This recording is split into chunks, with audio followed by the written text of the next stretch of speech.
Lascio la città per la campagna e le sue fotografie. Imparo a fare le fotografie e condivido con voi questo percorso che mi ha profondamente trasformato nella fotografia e nella vita. Sono Roberto Carlone e mi piace raccontare le fotografie. Spesso unisco storie e musiche in un modo molto particolare ed unico. Vi racconto di un'avventura che ho iniziato con l'estate. Mi sono trasferito in un piccolo borgo per contribuire a ripopolarlo, a dargli vita, a farlo vivere, per sfuggire al caldo e per imparare a fotografare. Imparare è trovare e dare vita a una fotografia che esprima le emozioni semplici ed intense di questo cambio di vita immerso nella natura. All'inizio dell'estate, per 2 mesi, in provvisione del caldo torrido che ci si aspettava, abbiamo deciso di trasferirci in campagna, mezza montagna, 800 metri, sull'Appennino, al confine tra Toscana ed Emilia. Abbiamo scelto l'aria pura invece che l'aria condizionata. Paesino isolato, strada sterrata, la bottega più vicina a 25 minuti di strada a piedi tra boschi e prati. Da 30 anni che abito da queste parti e ignoravo l'esistenza di questo borgo. Abbandonare la città, dove si sapeva che il caldo l'avrebbe resa molto più invivibile di quello che offriva. Che senso ha mettere l'aria condizionata per poi stare chiusi in casa? Cambio un poco le mie abitudini e riparto da zero. Resetto le mie abitudini fotografiche, le mie abitudini in generale e vediamo questa sfida come andrà a finire.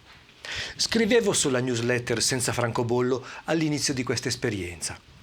Ho portato tutta l'attrezzatura fotografica e dalla prossima settimana vedrete l'inizio di un piccolo progetto legato ai paesaggi, alberi, passeggiate e nuovi incontri con le persone di questo piccolo paesino che in inverno è abitato solo da 2-3 unità familiari.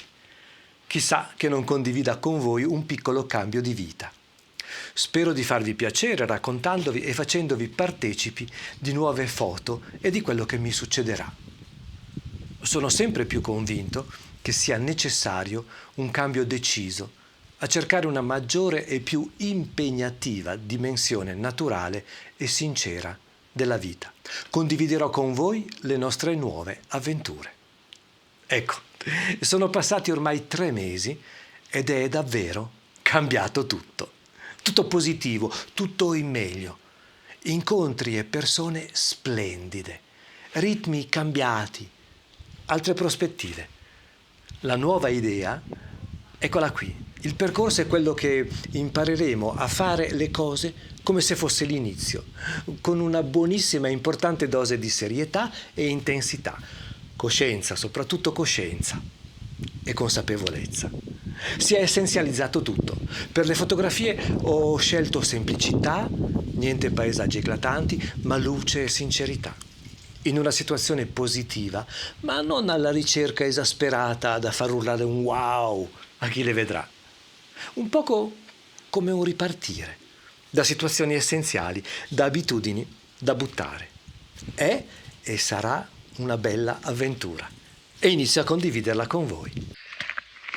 Ecco, sto scendendo a comprare il pane, sono circa 30-35 minuti di buon passo.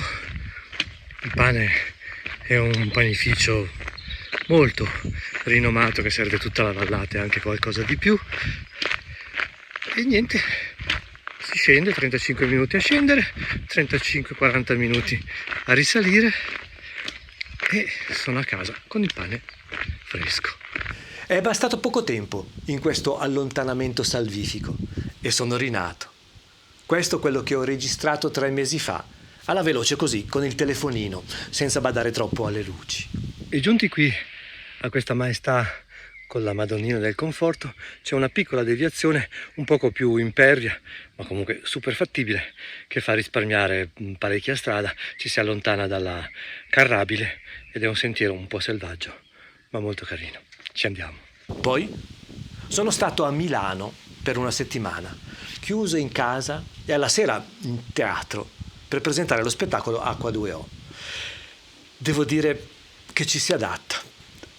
L'essere più o meno umano si sa adattare bene, purtroppo. Ma così facendo non sceglie. Dopotutto non si sta così male. E questo è il guaio. Ci si ritrova in mezzo a questa vita a fare scelte da abitudinari. Si continua a fare quello che si è sempre fatto, facendo un gradino che il più delle volte ci spinge giù, verso l'inferno.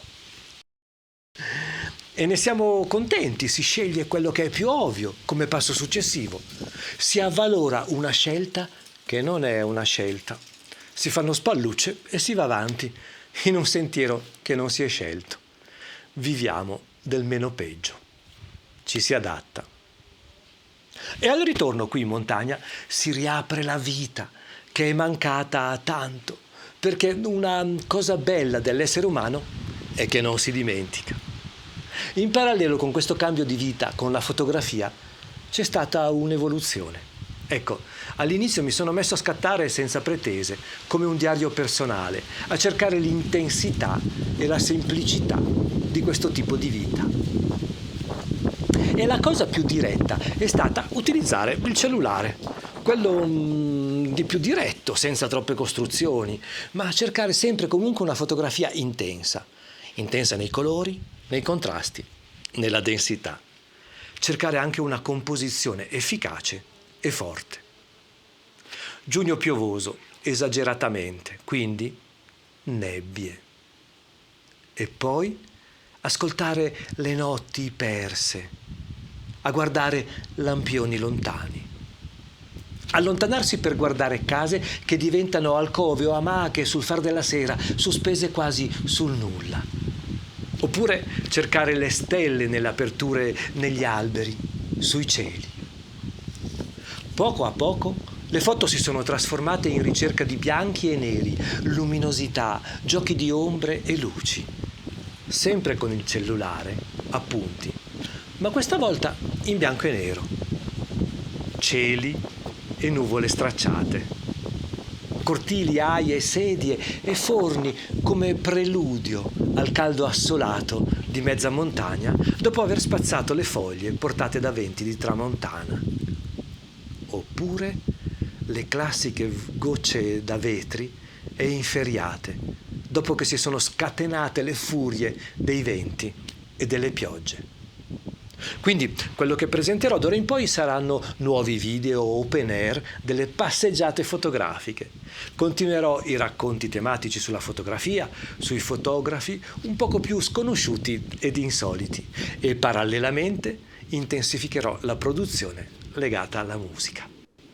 Il sole tra gli alberi per iniziare a capire dove osare e catturare luci che filtrano. Ci sono poi queste zone completamente in ombra che sono una frescura e un incanto, un piacere dopo i tratti assolati passare. E qui c'è stato lo scatto, l'esigenza di utilizzare con una bella consapevolezza la macchina fotografica finalmente di nuovo. Ho sentito l'esigenza di capire la luce e l'ombra, trovare attraverso il gioco delle ombre e dei contrasti forti delle foglie quello che emergeva dai bui, o quella luce piena che faceva precipitare le ombre. Qui la luce è quasi come un flash, ma nel pieno del giorno è tutto naturale, semplicemente dando più forza a volte alle luci, altre alle ombre.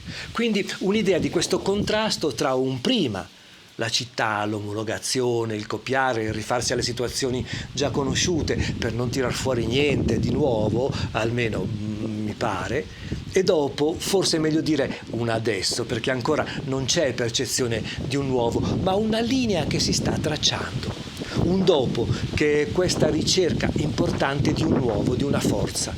E qui vi faccio vedere alcuni provini, cioè delle piccole prove, le prime tracce di una ricerca che giorno dopo giorno mi sta appassionando sempre di più.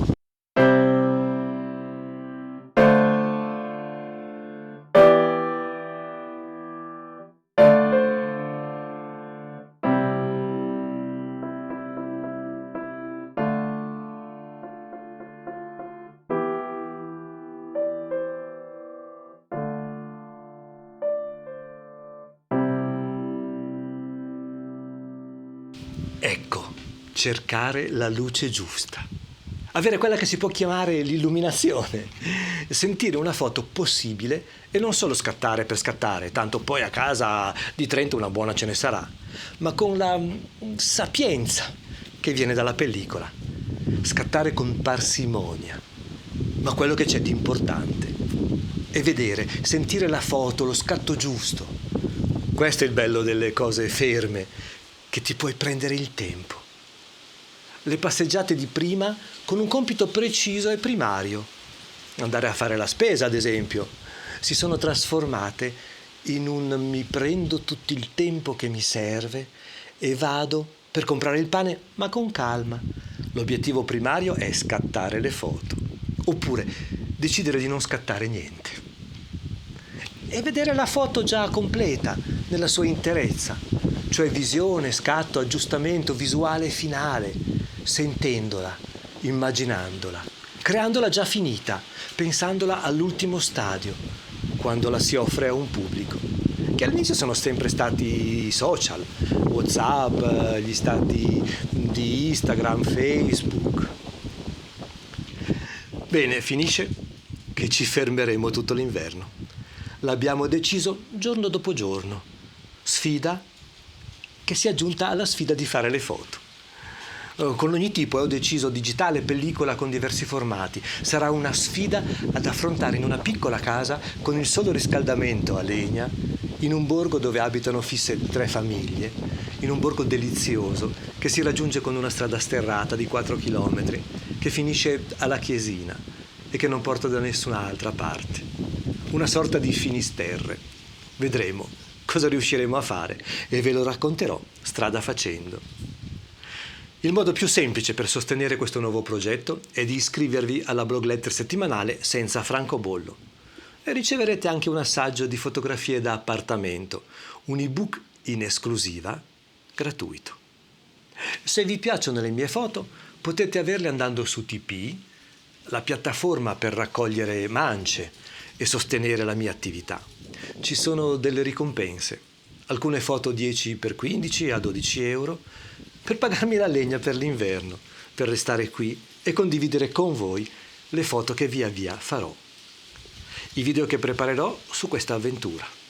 E poi, se sarò soddisfatto, e lo sarete anche voi ovviamente, stamperò su un formato più grande, quando le foto se lo meriteranno. Per aiutarmi andate su bit.ly/sostieniroberto. Lì trovate tutto. Continuate a guardare altri video, ce ne sono ormai tantissimi.